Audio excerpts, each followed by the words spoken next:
bienvenidos a Sin Filtros. Hoy vamos a presentarles un programa dedicado a Argentina y a Venezuela.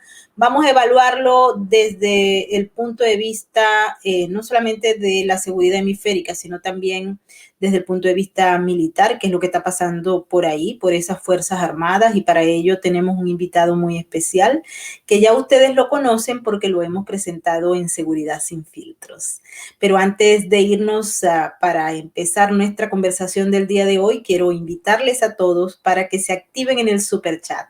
Recuerden que para nosotros es muy importante todos sus comentarios y opiniones. Y si les gusta nuestro trabajo, regálennos un like y pasen el enlace de este video a sus amigos y contactos para que se suscriban a nuestro canal y con ello pues podamos seguir llevándoles información sin filtros a todos ustedes. Quiero agradecerle a todos los que se están ya activando en nuestro super chat. Muchísimas gracias a Nesta, a Finky, a nuestra querida Migdalia Chirinos y también a Tamaris López. De verdad, muchas gracias por la colaboración que nos dan en la emisión y prácticamente la moderación de los comentarios. Son reglas de la plataforma que debemos respetar para mantenernos aquí abiertos hacia ustedes. Así es que muchísimas gracias a todos los que ya se están incorporando. Y ahora sí, vamos a darle la bienvenida a Julio Cirilo. Él está en Argentina. Muchísimas gracias por estar con nosotros, experto en el área de seguridad nacional y seguridad hemisférica. Bienvenido.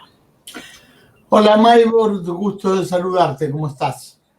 Muy bien, aquí pues observando lo que está ocurriendo en América Latina, Julio. Pero particularmente le hemos puesto el ojo al caso venezolano, que tal vez es como el laboratorio de toda la región. Antes se pensó que era Cuba, pero no, definitivamente es Venezuela. Y lamentablemente el caso Venezuela se está viendo en otros países desde hace ya un tiempo. Y hoy quisiera que nos brindaras tu conocimiento sobre lo que es el aspecto de la conformación del sector militar. En la última conversación que tuvimos con Joseph Humairet en Seguridad Sin Filtros, tocamos un tema, pero muy rapidito, sobre lo que son esos compromisos que tiene la nación y particularmente las Fuerzas Armadas con otros países a la hora de comprar equipos, de comprar pertrechos militares que hacen que estos países estén comprometidos con unas naciones y a veces también con un tema de seguridad de esos países. Así que quisiera que nos explicaras para introducir este tema que nos llama mucho la atención por justamente el caso de Venezuela, y tú me comentaste lo de Argentina también. Así que bienvenido. A ver, empecemos por lo más sencillo. El caso de Venezuela. He tenido oportunidad de conocer Venezuela, he estado en Venezuela muchas veces, hace tiempo ya, far away and long ago, y de alguna manera también por mi trabajo con el Center for Hemispheric and Defense Studies, he conocido estudiantes venezolanos que, de nuevo, hace tiempo atrás, estaban allí. Y tal vez el tema de Venezuela tenga dos facetas. Una faceta estrictamente técnico-militar y una faceta política, Maybor. Lo más interesante es la faceta política, en el sentido que Venezuela ha pasado a lo largo de los últimos años, te diría de las últimas décadas, ha pasado a ser prácticamente una especie de satélite inicialmente de Cuba, porque si tú te recuerdas, y seguramente tú lo recuerdas mejor que yo, los primeros contactos fueron con Cuba. Luego Cuba, como no podía ser de otra manera, trajo a Rusia y últimamente la presencia de China. Esto es por todos conocidos, de manera tal que, digo, no abundo en mucho detalle sobre el tema. Ahora bien, ¿qué es lo que ha pasado como consecuencia de este movimiento o de este posicionamiento político? Bueno, ha pasado que las Fuerzas Armadas venezolanas han recibido dos cosas completamente separadas. Por un lado, un creciente adoctrinamiento que yo llamaría político-filosófico, es decir, tratar de transformar la forma de pensar de los miembros de las Fuerzas Armadas, de la oficialidad, de dos maneras. Primero, por la oferta de prebendas ventajas económico-financieras, sobre todo esto a los altos jefes militares, digamos, de coronel general para arriba. Y por el otro lado, para las jerarquías inferiores y para la tropa, lo que se ha hecho es darles desde pequeñas bolsas de alimento hasta adoctrinamiento político-filosófico. Esto, una faceta.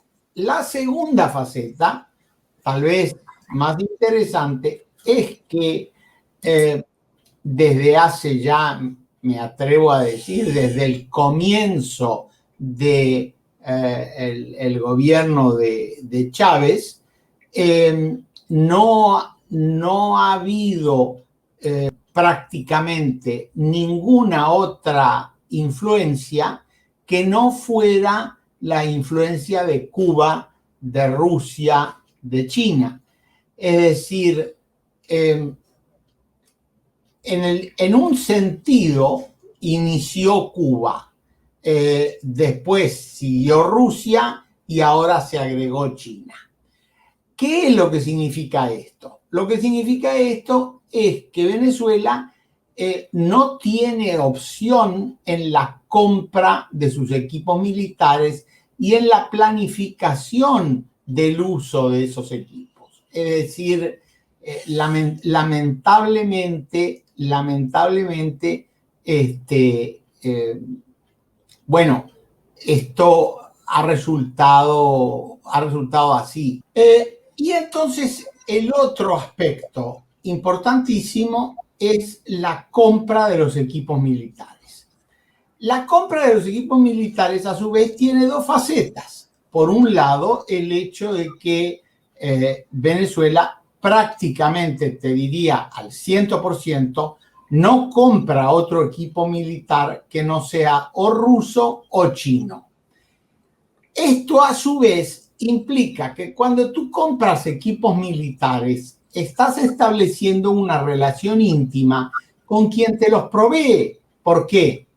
Porque como se trata de equipos modernos, sofisticados, es decir, no es que compra, digamos, un arcabuz, es decir, compra sistemas misilísticos, compra sistemas que tienen electrónica, y esto implica que al personal tuyo lo tienes que entrenar para el uso de esos equipos, de manera tal que tienes que traer gente de esos países, en el caso que estamos hablando, tanto de China como de Rusia, que se van a instalar en tu país para hacer el entrenamiento. Pero no termina ahí la cosa, Maybor, porque luego tú sabes que los equipos militares necesitan hacer upgrade, necesitan repararse cuando se rompen, necesitan repuestos, y todo esto te genera una relación de dependencia con quien te abastece. Alguien te podrá decir, bueno, pero en el mundo occidental sucede lo mismo. Sí, pero, por ejemplo, si tú te abasteces en países de la OTAN, cualquiera de ellos, vamos a poner por un ejemplo, tú te abasteces de equipo italiano o de equipo alemán, tienen normas de estandarización que sin demasiado problema, no digo sin problema, sin demasiado problema, si a ti no te gustan las condiciones que te imponen los italianos, dices, ok, no le compro más a los italianos, le voy a comprar a los alemanes. Y si los alemanes no te gustaron, bueno, entonces le voy a comprar a los franceses. Y es un procedimiento que tiene un cierto engorro. Vuelvo a repetir, porque alguien va a decir, no, no es fácil. Estamos de acuerdo, no es fácil, pero es posible. Ahora, cuando tú compras equipo chino, vamos a decirlo en sentido figurado, te mueres con los chinos. Es decir, no tienes otra opción.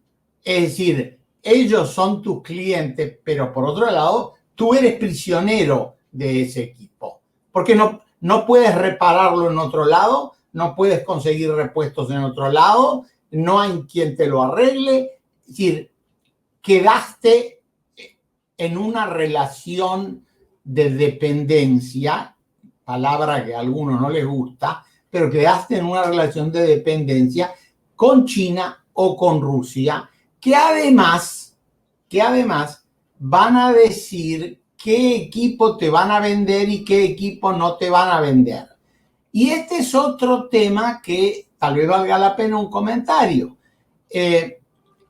Días pasados se comentaba que Argentina tal vez iba a comprar unos vehículos blindados para transporte de personal que los compraría en China. Ahora bien, trascendió, no me consta, pero trascendió que la calidad del material de estos vehículos blindados para transporte de personal fabricados en China no es la calidad del equipo que China fabrica para las Fuerzas Armadas chinas. Es otra calidad. Se comenta, y esto no está confirmado, se comenta que China analizaría la posibilidad de montar una fábrica de esos vehículos militares en Argentina, pero esto no ha pasado por ahora de ser un comentario. Entonces, volviendo a lo que estábamos hablando, hay que ver este tema de los equipos militares en nuestra región, porque mal que mal es en toda la región el mismo problema.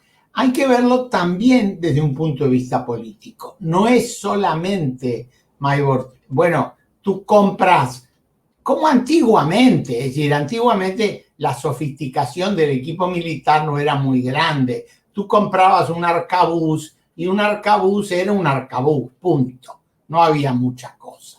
Pero como tú sabes, ahora la electrónica incide pesadamente. Entonces, ¿de quién es tal parte del equipo? ¿De quién es tal otra parte? ¿Quién va a proveer tal otra cosa?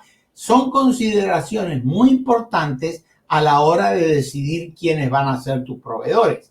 Entonces, este es, digo, en grandes trazos, Maybor, el problema.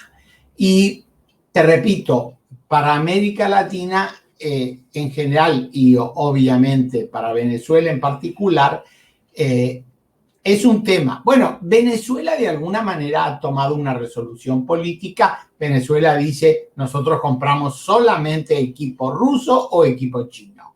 Punto. Bueno, es una resolución.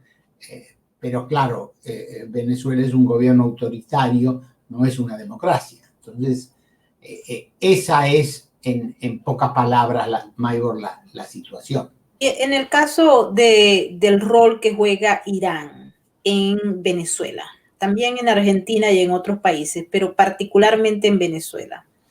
Hace un tiempo atrás, el mismo presidente colombiano Iván Duque advirtió que, según información que él tenía de su servicio secreto, Maduro tenía la intención de comprar, por ejemplo, misiles balísticos iraníes. Luego Maduro, en tono de burla, dijo que iba a tomar esa apreciación del presidente Duque y que iba a hacerlo. No se supo finalmente porque hubo advertencias por parte del gobierno de los Estados Unidos para la época que de comprarse esos misiles, pues ellos iban a actuar. Pero hasta ahora se ve con mucho, si se quiere, con mucha confusión. ¿Qué es lo que está pasando? ¿Qué es lo que hay detrás de esto? Conocemos muy bien las estrategias de Irán en materia de propaganda. Y a veces pareciera que el juego de la propaganda tiene un rol fundamental en esta relación con Venezuela y prácticamente con el papel que está jugando Nicolás Maduro y su grupo. Los venezolanos están sometidos a una especie de guerra de propaganda por varios niveles y mucha gente no sabe exactamente cuál es la verdadera relación que hay entre el ejército y las Fuerzas Armadas venezolanas y las militares iraníes, porque se habla mucho y hasta el momento hay preocupación, pero no se ha ahondado en profundidad de lo que eso puede significar. Tratemos de separar lo que podemos presumir de lo que sabemos. ¿Qué sabemos? Sabemos que Irán está firmemente establecido en Venezuela. Sabemos que además no hace ni 2 semanas atrás Irán ha firmado un pacto muy amplio con Rusia, con Putin, en el cual específicamente no se habla de América Latina, pero es un acuerdo amplio, o sea, bajo ese paraguas pueden ir muchas cosas. Ahora bien, es totalmente cierto lo que vos decís, que los iraníes tienen intención de vender equipo militar, más específicamente equipo misilístico a Venezuela. Ahora, sin embargo, vale la pena que aclarar cuando se habla de misiles. Se está hablando de un universo directamente. Esto no es como hace 25 años atrás o 30 años atrás, que vos hablabas de misiles y prácticamente, no quiero exagerar, pero prácticamente había un tipo de misil, el misil balístico intercontinental, ese misil de gran alcance con cabeza nuclear que A le podía tirar a B, con lo cual desataba una guerra atómica y demás. Bueno, hoy esto ya es cosa de la edad de piedra, Mayor, directamente. Hay, casi me atrevo a decir, centenares de tipos de misiles. Hay, en primer lugar, recordémosle a nuestra audiencia que los misiles se distinguen por el tipo de cabezas que llevan. Es decir, se abren 2 grandes grupos. Aquellos que llevan lo que se denomina cabeza de guerra convencional, que es la cabeza que está cargada con un explosivo, y aquellos que llevan o pueden llevar cabeza de guerra nuclear, que es aquellos que, como su nombre lo indica, llevan una carga atómica.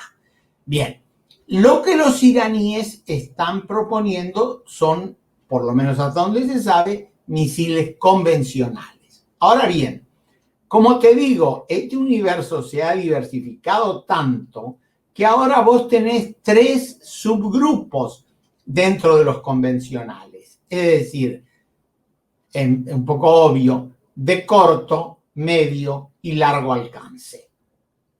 Esto te abre un universo de posibilidades que cuando vos decís le va a vender misiles, ok, ¿qué tipo de misiles? Porque además son misiles para la Fuerza Aérea, son misiles para la Fuerza Terrestre, son misiles para los buques. Bueno, esto es todo lo que los investigadores están averiguando. Y después viene el otro gran tema, o los 2 grandes temas, que son alcance y precisión. Alcance, obvio, es decir, misiles de corto, de medio, de largo alcance. Un misil de largo alcance puede superar los 1000 kilómetros tranquilamente. Pero después importa también, y me sonrío en el sentido de que no es solo lanzar el misil, es lograr que el misil pegue donde tú quieres que pegue. Porque si pega en otro lado, de nada te sirve. Eso se suele técnicamente caracterizar como con 3 letras. En español es CEP, la letra C, E, P P de Pedro, CEP, que es círculo de error probable. Un misil, cuanto más preciso es, tiene un círculo de error probable más chico. Es decir, vamos a suponer, Maybor, para explicárselo a nuestra audiencia, tú estás en Nueva York. Bueno, yo te quiero tirar un misil a tu casa ahora. Te voy a disparar un misil argentino que va a ir a tu casa. Bueno, el problema es que ese misil vuele de acá hasta allá, pero que además pegue en tu casa. Porque si pega a 10 millas de tu casa, vos ni te enterás. Entonces, esto hace a lo que se llama los sistemas de guía de los misiles. Cuanto más precisos, cuanto más sofisticados son, ese círculo de error probable es más pequeño y se puede terminar midiendo en distancias que están en el orden de los pocos metros. Con lo cual la capacidad de destrucción del misil aumenta enormemente porque con una carga pequeña, relativamente pequeña, pero si tú la colocas precisamente donde tú quieres, yo quiero ponerla justo en la ventana de tu departamento, entonces el misil vuela desde Buenos Aires, entra por la ventana de tu departamento y rompe todo. Digo, esto lo digo de manera simplista, pero lo que pretendo es que se comprenda. No estamos hablando, en este caso, de lo que sería un misil prácticamente de largo alcance que tendría que volar hasta Nueva York. Pero sucede lo mismo con los misiles de poco alcance que pueden volar 1 kilómetro o 2 kilómetros. Y después queda, y no quiero abrumar a la gente con detalles, pero después queda todo el tema de lo que se caracteriza como rockets. Es decir, estos ya son cohetes de corto alcance que se usan en un teatro de operaciones, que en general no son teleguiados o no tienen sistema de guía, sino que se apuntan y se disparan masivamente. Bueno, este es el tema donde Irán ha buscado ahora ingresar como participante nuevo en este mercado de armamentos, en este mercado misilístico. Yo debo confesarte que no tengo informes de la calidad del material de los iraníes. No te puedo decir son de mala, de regular, de excelente calidad, porque prácticamente, por lo menos en lo que es material desclasificado, material público, no se ha escrito nada. Obviamente, como es evidente, los iraníes han dicho son de una excelente calidad y de una enorme precisión, etc. Es obvio, si tú quieres vender algo, no vas a decir que lo que tú vendes es una porquería, dices que es excelente. Ahora, no conozco estudios desclasificados sobre las precisiones del material. Sí sé, y ahí entra un poco el tema que estábamos hablando, sí sé que un candidato para la compra de estos misiles es Venezuela. Si tienen a alguien más en la mira en la región, todavía no se conoce. En el caso de Argentina, se ha hablado de vehículos de transporte de personal y se ha hablado de aviones de combate. Por ahora, que se conozca públicamente, no se ha hablado de otra cosa. El problema que puede tener, y en este caso, perdón, debo hacer la aclaración, no estábamos hablando de equipo iraní, estábamos hablando de equipo chino. Debo hacer la aclaración que como Argentina está en una situación económica bastante complicada, es medio difícil que pueda comprar y pagar estos equipos, al menos en el corto plazo. No quiere decir que China, por razones políticas, no dé un crédito o no dé facilidades para poder concretar la compra. Pero esto todavía no se conoce, Maybor. Sí, y en el caso, Julio, de lo que es la parte del juego de narrativas, que está haciendo Irán, está haciendo Venezuela, y por alguna razón que desconocemos, también entró Colombia en esa discursiva de hablar de los misiles, también los Estados Unidos.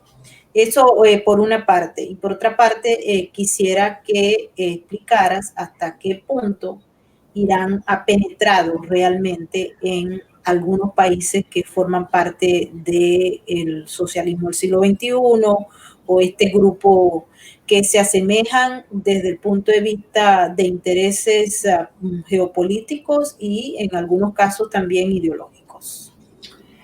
Mira, en la región, me estoy refiriendo a América del Sur, la presencia iraní más fuerte está en dos puntos.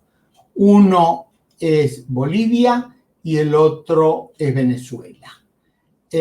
Lo que no quiere decir, no estoy diciendo que no tenga relaciones con otros países, con Uruguay, con Brasil, con Colombia, pero estoy diciendo cuáles son los dos puntos fuertes. Los dos puntos fuertes son en este momento Bolivia y Venezuela.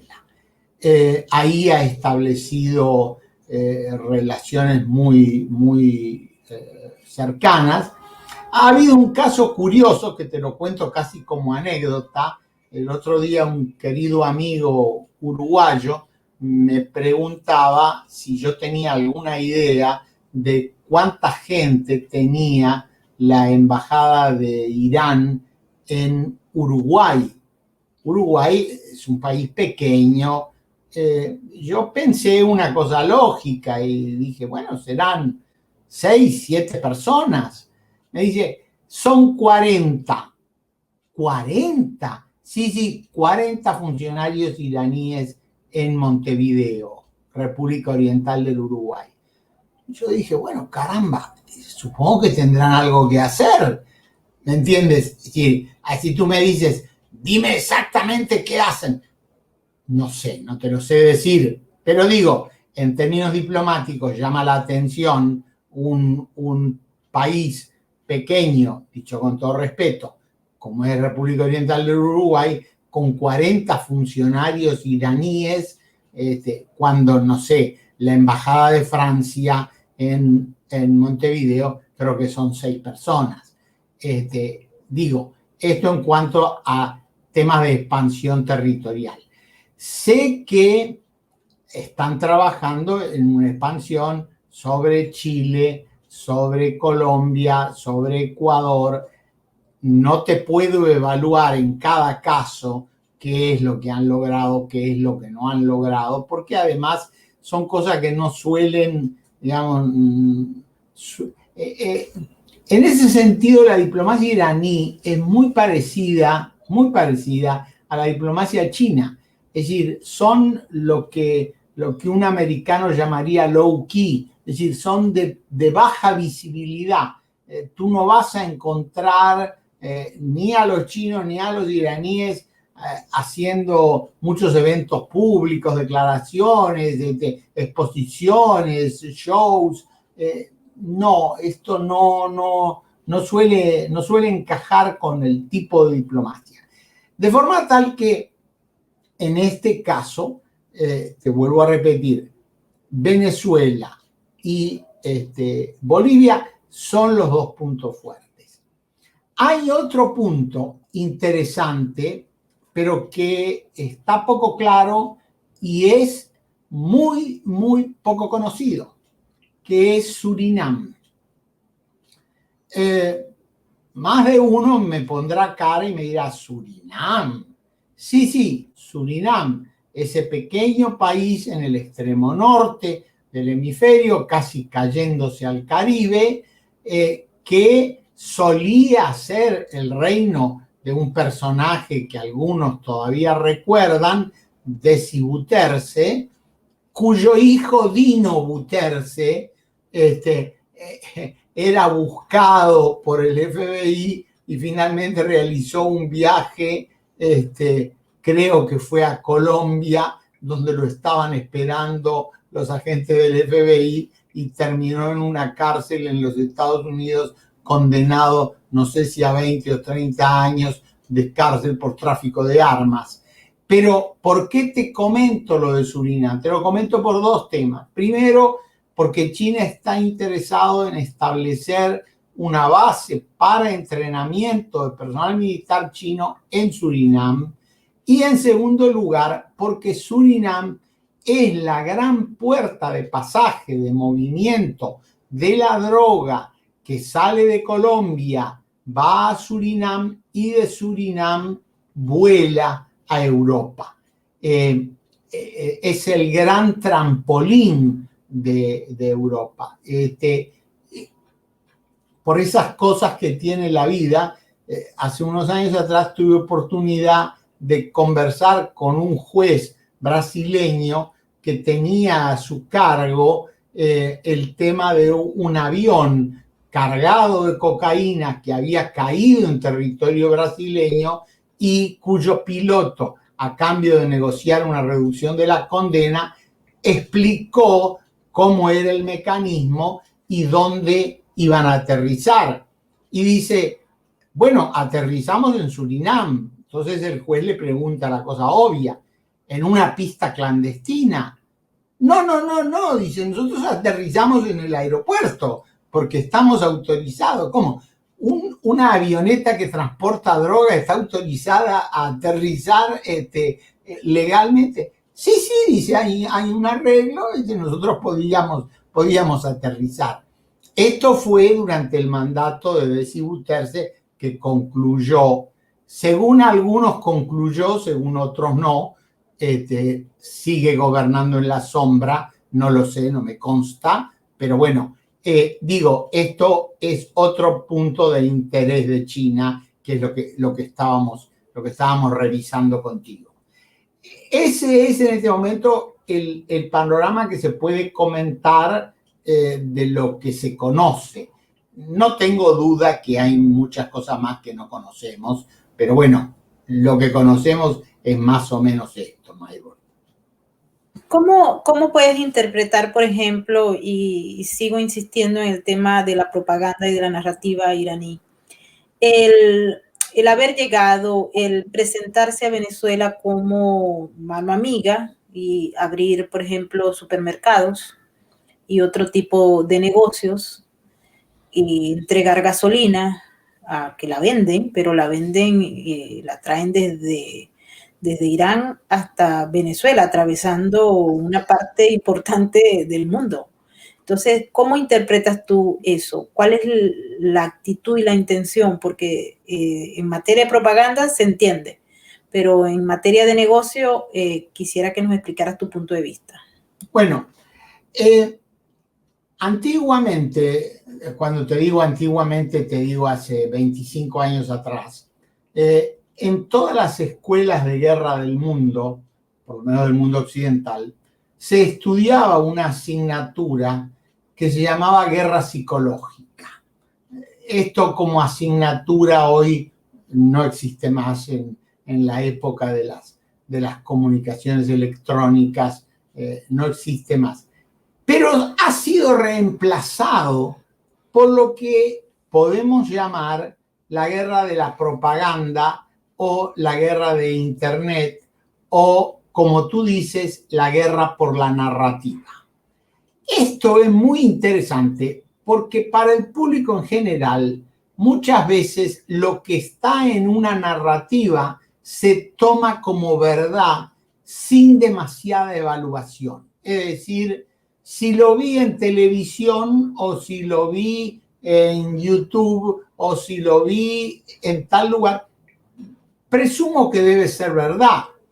Esto ha generado, unido a los avances de la electrónica que permiten realmente maravillas impensables hace 20 años atrás, esto ha llevado a que, como tú muy bien señalas, países como Irán, China son maestros, los rusos también, elaboren narrativas prácticamente para cada tema que tú te puedas imaginar. si llueve, inauguramos una narrativa de por qué llueve, y si no llueve, inauguramos una narrativa de por qué no llueve. Es decir, esto ha pasado a convertirse en materia de estudio en todas las escuelas de guerra del mundo, donde digamos, se analiza esto en búsqueda de ver cómo puedo yo distinguir lo que es narrativa de lo que realmente está sucediendo. ¿Por qué? Y porque esto antes era, digamos, era una tarea bastante sencilla, es decir, toma tú la Segunda Guerra Mundial, de ambos lados de la guerra, tanto de los aliados como del eje. Bueno, era muy obvio, es decir, que si el alemán se ponía, un soldado alemán con un casco y marchando, bueno, era la propaganda alemana. Es decir, hoy se hace una cosa muchísimo más sutil, muchísimo más difícil de detectar, al punto tal que se estudia en las escuelas de guerra, se estudia el tema de la detección de la propaganda encubierta.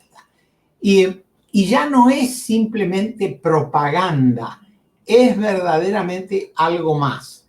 Es la utilización de la tecnología y es la utilización de las facilidades de comunicaciones que nos da el 4G, el 5G. Y eso también, Maybor, te explica por qué hay tanto interés en lo que es la batalla por el 5G. Perdona que salgo un segundo del tema, pero vale la pena comentarlo. ¿Por qué tanto interés? Porque quien controla el 5G controla de alguna manera la puerta de acceso a lo que tú vas a ver. Es decir, lo voy a decir de manera simplista. Imagínate que tú vas al cine, todavía sigue existiendo. Tú vas al cine y tú vas a ir a ver la película X, pero el dueño del cine dice, no, ya que estamos, mejor le pongo la película Y. Pero yo fui a ver la película X, pero una vez que te sentaste te pongo la película Y. Bueno, esto es parte del tema, explicado simplísticamente, pero es parte del tema que el 5G, y por eso hay especialistas que están trabajando constantemente en el uso del 5G para cuestiones político-militares. Es más, hay quienes están escribiendo ya abundantemente que el próximo conflicto se va a librar tanto en el campo de batalla, que queda como una segunda cosa, como en el campo de la guerra electrónica, que queda como la más importante. Y esto es una realidad. Fíjate que tanto el mundo occidental como China como Rusia tienen ingentes esfuerzos desde el punto de vista de presupuesto. Son billones de dólares que se gastan en esto. Y esto es de alguna manera lo que viene. Este es el futuro, nos guste o no.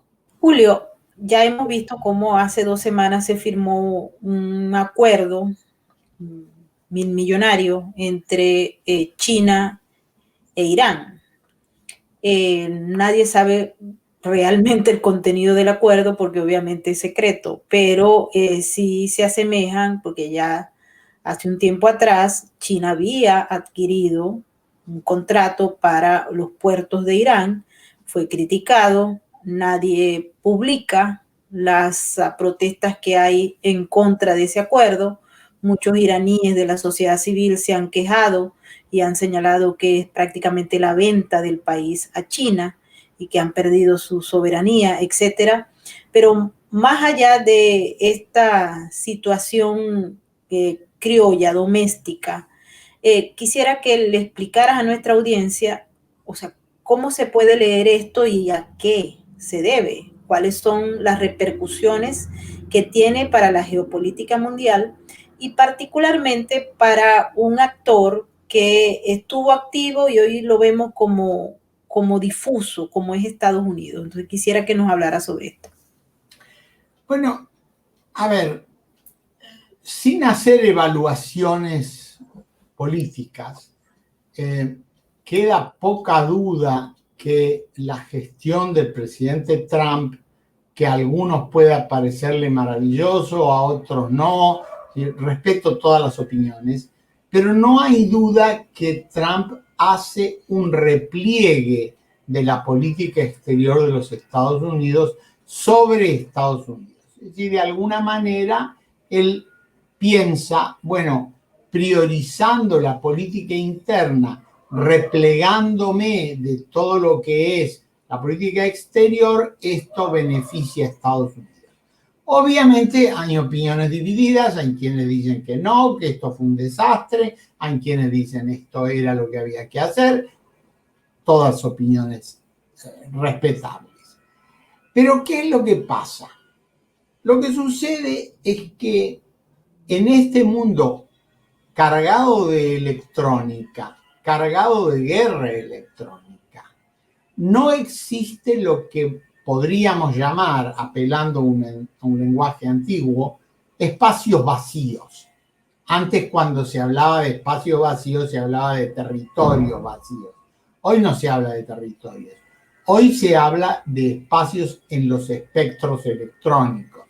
En la medida que tú dejas espacios vacíos en el espectro electrónico en cuanto a que no cubres una determinada área temática con tu punto de vista, con tu percepción, con tu visión y con la de tus aliados, en esa medida dejas una página de la narrativa vacía. ¿Qué es lo que sucede? Y la otra página, la que lo ve de contrario, es la única que queda. Esto, para decirlo burdamente, es como si estamos en un partido de tenis y mi contrincante se retira de la cancha. Bueno, obviamente gané yo, porque el otro contrincante se fue. Y no interesa si yo tengo razón, no tengo razón, interesa que la narrativa que quedó es la narrativa mía. Y esto es algo que se ha hecho evidente y que a su vez, Maybor, tiene repercusiones en todo el mundo, pero en América Latina las ha tenido y en forma muy evidente, porque de alguna manera en los últimos 20 o 25 años la presencia de Estados Unidos en la región ha sido una presencia significativa. Por supuesto, algunos dicen esta presencia ha sido negativa, otros dicen ha sido parcialmente negativa, otros dicen ha sido muy positiva. Opiniones hay 20.000. Pero lo que no se discute es que ha habido un repliegue de los Estados Unidos. Queda por verse si este repliegue el presidente Biden lo va a revertir en parte, lo va a revertir totalmente, se va a convertir en un presidente activo. Lo que tal vez mucha gente hoy está analizando, y debo confesarte que yo he sido uno de los que más ha insistido en esto, es que en los últimos, te diría, 15 años, toda la gestión de Trump y la gestión anterior, una cosa que no se ha tenido en cuenta es lo que yo denomino el trampolín latinoamericano. Es decir, en la medida que yo, vamos a llamarle por un ejercicio, vamos a llamarle país X, no digamos ni Rusia ni China, un país X. En la medida que yo cobro mayor peso político, mayor peso militar, mayor influencia económica en América Latina, me permite la utilización de ese territorio enorme que es América Latina como trampolín positivo o negativo en la relación con Estados Unidos. Porque, digamos, yo puedo utilizar el trampolín para hacer negocio, pero también puede utilizar el trampolín para contrabandear drogas, para la compraventa de armas. Es decir, se puede utilizar de ambas maneras, ¿no es cierto? Entonces, esto yo creo que es un tema a análisis en profundidad.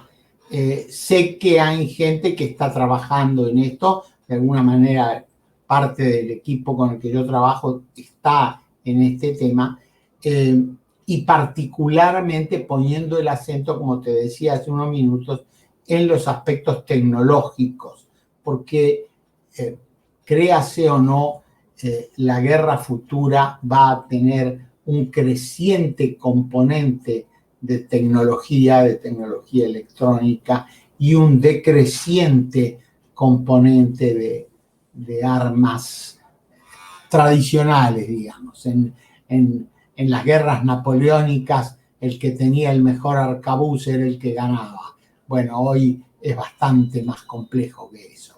En materia de China, cuando observamos, por ejemplo, esa relación que tienen, que se muestra hacia afuera muy profunda con Corea del Norte. Corea del Norte se considera un país que está produciendo desde hace ya algún tiempo misiles. Ellos han probado justamente en esta semana unos que no se sabe si son nuevos o no, pero que llegaron muy cerca de Japón. Estaría abriéndose una especie de asociaciones estratégicas entre esa línea que va de China con Corea del Norte para acrecentar, y debido a la posición de Corea del Norte, que no está siendo, si se quiere, vigilada por el mercado, porque Corea del Norte no tiene mercado, en cambio China sí se tiene que cuidar porque ellos quieren prácticamente influir en todos los mercados. Entonces, aprovechar lo que sería las ventajas comparativas de Corea del Norte en la producción de este tipo de armamento y pasarlo como si fuera de Corea del Norte, pero que en el fondo China tendría la mano metida allí. Empiezo a decírtelo de forma exagerada. Corea del Norte no puede estornudar sin permiso de China. Esto está claro. Es decir, podrá, no sé, ¿me entiendes? Tomar un vaso de agua sin pedir permiso a China es posible. Mucho más que eso, no. Es decir, el gobierno de Corea del Norte se mantiene porque el respaldo de China le permite mantenerse. Corea del Norte es un pueblo sumido en la miseria, militarizado a más no poder. Sin embargo, muchísima gente, muchísimos especialistas ponen seriamente en duda que ese enorme equipo militar norcoreano que se ve en los desfiles y demás tenga calidad, eficiencia y, lo que es más importante, voluntad de combate.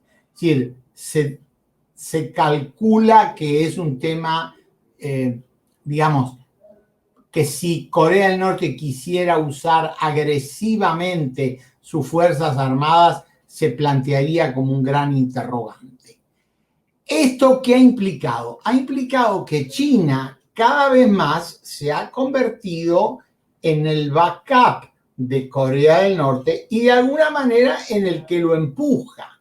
Entonces, tú me dices, bueno, hay experiencias, hay experimentos, hay transferencia tecnológica que los chinos por alguna razón no quieren hacer o delegan en Corea del Norte, y de esa manera además se hace que Corea del Norte frente a sus vecinos aparezca como un país con potencial militar y con capacidad. Sin lugar a dudas, eso es lo que está sucediendo. Ahora, que eso, es decir, la pregunta es, ¿qué tan real es eso? Bueno, es muy difícil de evaluarlo realísticamente sin tener acceso a fuentes clasificadas. Pero por lo que nosotros podemos ver, sí, desde el punto de vista de, bueno, es muy impresionante ver los desfiles de Corea del Norte, sin lugar a dudas. Pero una cosa es que tú desfiles y otra cosa es que después vayas al campo de combate. Ahora, específicamente lo que tú me preguntabas respecto de los misiles. Sí, Norcorea ha estado trabajando en misiles de mediano alcance. Sí, no se sabe si son misiles que están adaptados para cabezas nucleares o son solo con cabezas convencionales. Se supone que son con cabezas convencionales porque los chinos no no asumirían el riesgo de darle a un personaje tan inestable cabezas nucleares, pero tampoco se sabe con certeza. Y la calidad de esos misiles ha ido aumentando, sin lugar a dudas.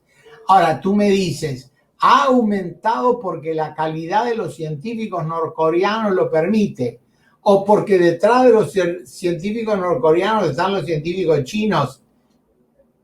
Es una buena pregunta.